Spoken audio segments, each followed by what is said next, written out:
Syed Mushtaq Ali trophy में impact player नहीं होने वाला भैया। ये आईपीएल का रूल तो है, लेकिन सैयद मुश्ताक अली ट्रॉफी से उस रूल को हटा दिया गया है। What does it reflect? क्या आईपीएल में भी रिकंसिडर होगा? आई मीन अभी तो है वो रूल, लेकिन क्या हमेशा ये रूल रहने वाला है या फिर इसको टाटा बाय बाय कहा जाने वाला है? Is it a course correction की वो पहले साइंस है और there is more to it?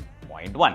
दूसरा यह है कि भारतीय जो विमेंस टीम है, ये वर्ल्ड जो कप चल रहा था अभी दुबई में, शारजा में, उसके हम सेमीफाइनल में क्वालिफाई नहीं किए हैं। मेंस भी नहीं किए थे जब यहाँ पे हुआ था, अब विमेन भी नहीं किए हैं। लेकिन बड़ा सवाल जो आ रहा है वो ये कि I mean are they underperforming? ये बड़ा सवाल है कि क्योंकि हम सब दिल से सपोर्ट करते हैं। WPL का मैं बहुत बड़ा फैन हूँ, in fact I am a huge fan of women's cricket, पर इज इट टाइम? मतलब वो समय आ चुका है कि आप उनको यू होल्ड देम अकाउंटेबल? ये एक बड़ा सवाल है। और एक मैंने फोटो देखी एक्चुअली इंटरनेट पे। कुछ बोलूंगा तो बोलोगे कि बोलता है।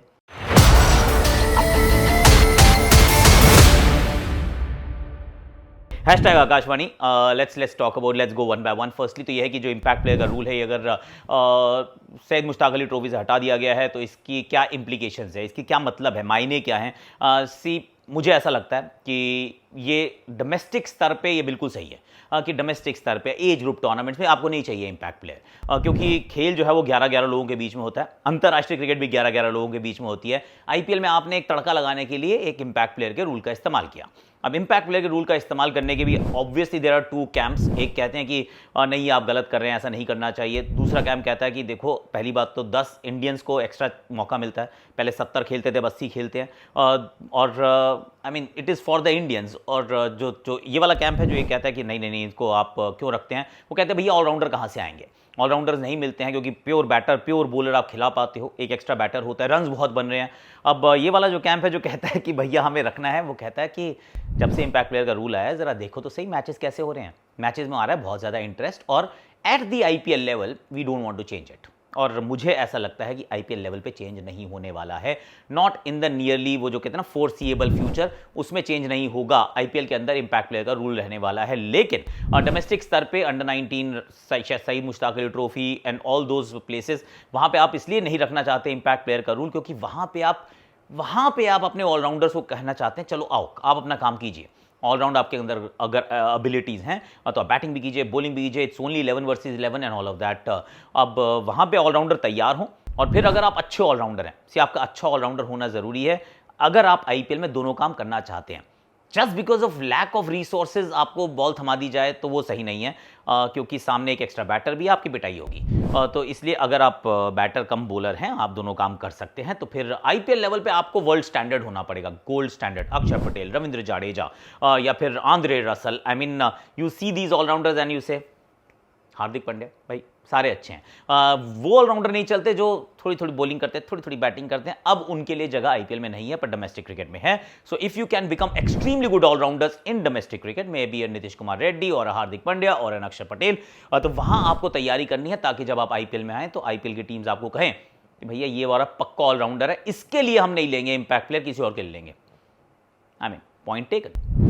दूसरा जो बड़ा सवाल था वो ये था कि विमेंस क्रिकेट का इस समय क्या? See personally I am very bullish. मतलब बहुत मेरा इससे ये विमेंस क्रिकेट से उम्मीदें हैं कि उनकी ट्रैजेक्टरी अपवर्ड्स रहने वाली है।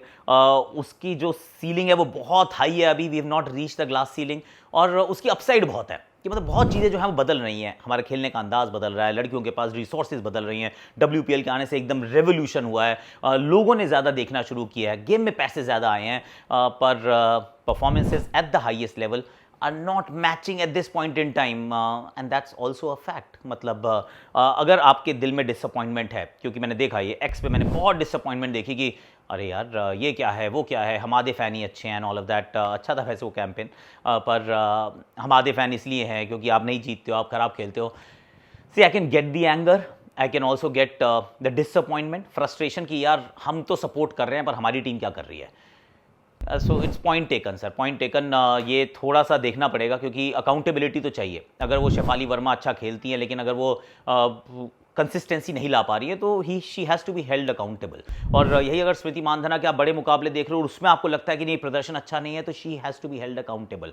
दीप्ति शर्मा अगर ऑलराउंडर है और उस ऑलराउंडर के अंदर जो बैटिंग है वो धीमी करती हैं, तो I mean she has to be held accountable. The same is for कप्तान हरमनप्रीत कौर। रन्स तो बनाए हैं, पर अगर अंत में उन्होंने कुछ गलत डिसीजन लिए या फिर जब वो 50 बना रही है, टीम जीत नहीं पा रही है, क्या हो रहा है, क्या दिक्कत आ रही है, क्रंच मतलब क्लच गेमों में वो देखना चाहिए कि भैया एंड में शायद वो सिंगल नहीं लेना चाहिए था। आई एग्री, क्योंकि नया जो आया बैटर वो क्या ही जिता पाएगा, आपके पास जिताने के चांसेस कम थे, पर at least you had a better chance. और वैसे भी जब आप रन चेस कर रहे हो तो you have to control the innings, कि आप पूरा कंट्रोल अपने ऊपर लें। अब मतलब पर वही बात है कि जिस पेड़ पे फल लगे आप उसी पे पत्थर मार रहे हो। बाकी उन्होंने तो रन ही नहीं बनाए, हरमनप्रीत कौर ने कम से कम रन तो बनाए हैं। बट ऑल दीज क्रिटिसिजम्स, मतलब मेरे विचार में क्रिटिसाइज करना ये हक है, और ज़्यादा होना भी चाहिए। ज़्यादा इसलिए होना चाहिए क्योंकि अब उम्मीदें लग गई हैं। अब ऐसा लगा है कि यार अब इतना इन्वेस्टमेंट है इस गेम में, अब ये नहीं कह सकते हम कि गेम नहीं कोई बात नहीं, इट्स ओके, दिल जीत लिए। अब मतलब उससे आगे निकलना होगा।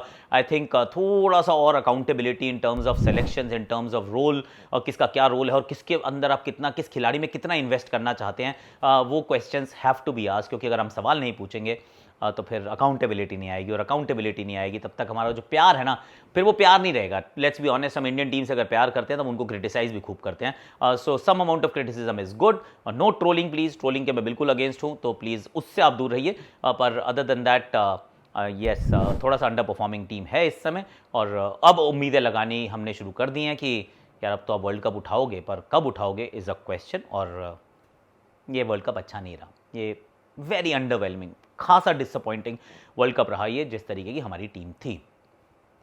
ये फोटो मैंने देखी थी, और कुछ बोलूँगा तो बोलोगे कि बोलता है। Like share subscribe comment notification घंटी। टेस्ट का रिव्यू सुबह आ चुका है, टेस्ट का मैच का जो रिव्यू वो सुबह आ चुका है, please do check it out. बाकी मैं चलता है। Thank you so much for watching.